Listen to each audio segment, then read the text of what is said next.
Apparently, my 2009 iMac wasn't slow enough already running a 10-year-old operating system. So I came up with an idea. Why not install the latest version of Windows on it? That's right, nothing is going to stop me, except maybe this ancient Core 2 Duo E8335. Officially, this machine can't run anything newer than macOS 10.11.6. And besides that, we're working with just 8GB of DDR3 RAM and an old GT 120 graphics card. On paper, this sounds like a terrible idea. But somehow, we're going to try installing the latest version of Windows 11 and see what happens. Okay, let's go. As you can see, this 2009 iMac is incredibly big and heavy. It's the exact opposite of today's lightweight and compact standards. Well, sorry about this mirror on the screen, it's a bit annoying to look at. Oh, it boots up. But something is wrong. What's going on with this display? Why does everything look so hazy, like it's covered in fog? Can you see it? Even though it's a bit blurry, this machine is currently running OS X El Capitan, version 10.11.6. Let's try outputting the display to an external monitor. Oh, look at that. The second monitor displays fine, so the issue is likely with the iMac screen itself. But that's okay. We'll keep moving forward. Hopefully, this is something we can fix later. You know, this machine came out 17 years ago. The fact that it still works at all is already a good thing. Okay, so can this ancient Apple hardware handle the lastest OS of Microsoft, Windows 11? But before we begin, we need to address a major issue. This iMac is still running the original HDD from 2009. And there's absolutely no way I'm going to install Windows 11 on a hard drive that's older than some of the people watching this video. The Core 2 Duo CPU inside this thing is already aging enough as it is. I don't want to add any extra burden with a slow hard drive. So we need to swap out the ancient internal HDD in this machine for a proper SSD. Wow, taking this machine apart is more complicated than I thought. Here it is, the 3.5-inch HDD. It's time to get it out of here. And I'm going to fit this tiny SSD in this spot. So, the tape, if you don't mind. I mean, it's actually pretty secure. Anyway, nobody can see it from the outside. While I'm at it, I'll also clean the display connector a bit just to see if it improves that foggy look. Alright, the surgery was a success. Next up, we need to download the latest version of Windows 11. But since this iMac just got a drive swap and has no OS yet, I'll have to do that on my Windows PC. Here it is, the official 25H2 version straight from Microsoft. And this is where the trouble begins. Microsoft has made things incredibly complicated with Windows 11 by enforcing strict hardware requirements. And this ancient iMac doesn't have any of them. Now, we'll use Rufus to burn the ISO file onto a USB drive. Oh, luckily Rufus has some interesting options right here. We're going to bypass the secure boot and TPM 2.0 requirements. Okay, let's get going. The installer is all set. Great. Now let's move this magic USB over to the iMac. Power it on and hold down the Alt key. Oh, wait, what? A blank white screen? Man, did I just brick this machine? Let's try again. Oh, still nothing. What's going on here? Did I miss a step somewhere? Alright, looks like this iMac refuses to cooperate, but hold on, I just realized something. I made a huge mistake. The processor inside this machine doesn't meet the requirements for the latest Windows 11 version 25H2. It's a shame. The ancient Core 2 Duo E8335 CPU inside this thing only supports SSE 4.1. Meanwhile, Windows 11 from version 24H2 and up requires SSE 4.2 and PopCNT. Pop count? How pronounce this? Yep. If the CPU lacks these two features, the Windows 11 simply won't boot. That's a bummer. So now we need to fall back to an older version, one that doesn't require pop count.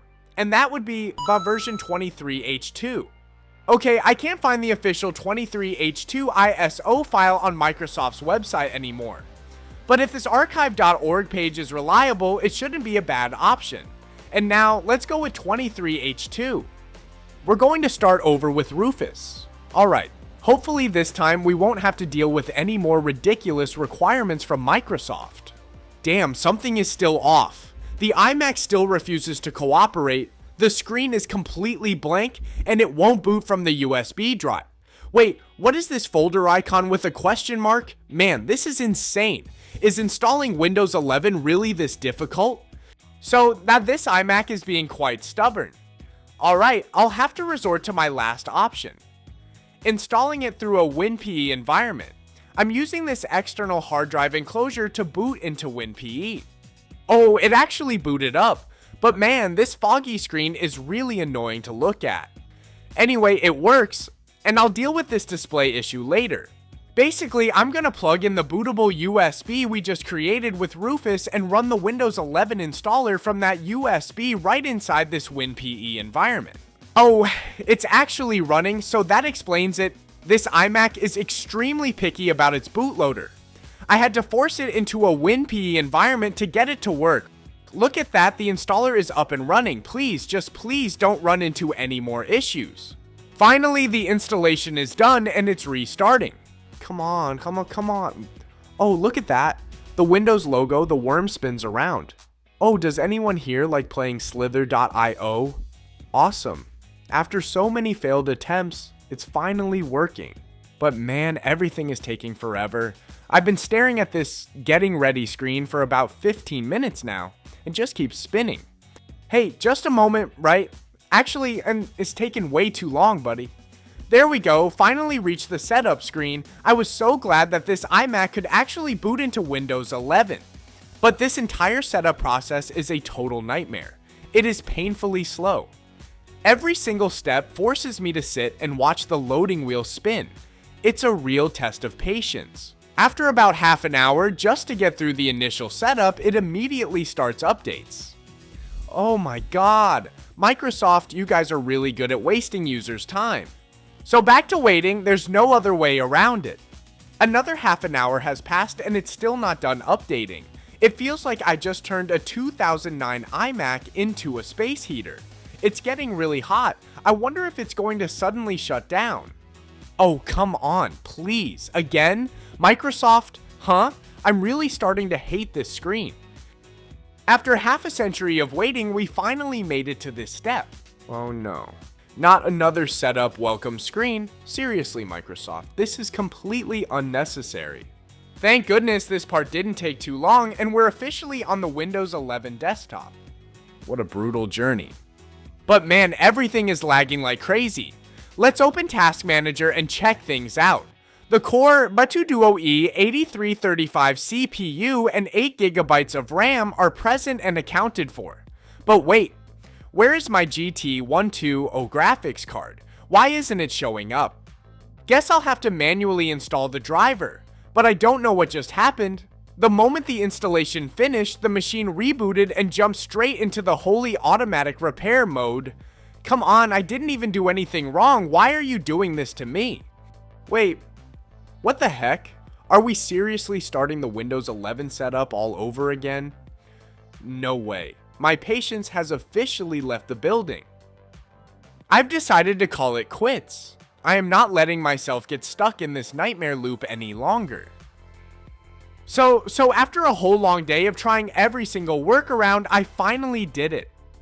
Windows 11 is successfully installed on this 17-year-old iMac. It's actually running a full official version of Windows 11 straight from Microsoft. Technically speaking, this machine still has what it takes to boot into the OS.